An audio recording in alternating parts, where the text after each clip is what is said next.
When you're craving something spicy, flavorful, and savory, you have to try my creamy, dreamy chicken tikka masala. This recipe is high protein, ketogenic, and super delicious.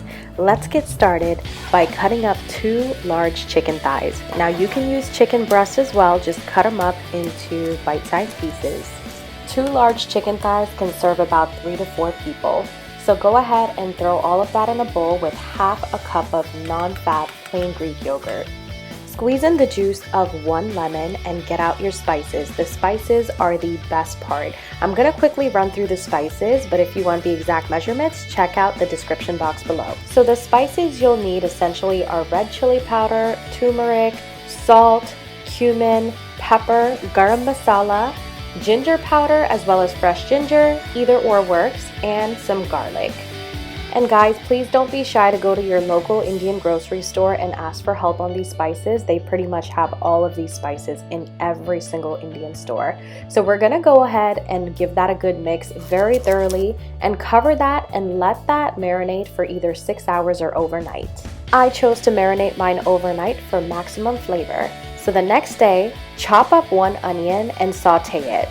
Make sure you're sauteing your onion in at least a tablespoon of oil and go ahead and throw in your delicious marinated chicken.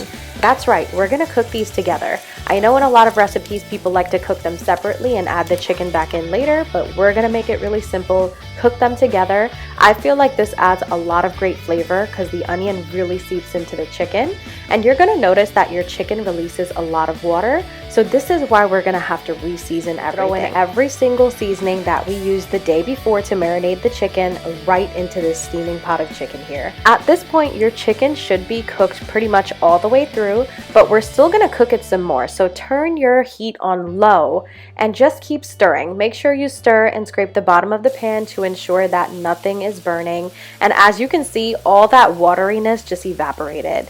Grab 1 can of tomato sauce. So this is what makes it really easy. We're not going to chop up or puree any tomatoes. We're just going to grab 1 can of tomato sauce and cook the chicken inside of this tomato sauce for about another 10 to 15 minutes on the lowest heat possible. Keep stirring everything nice and gently.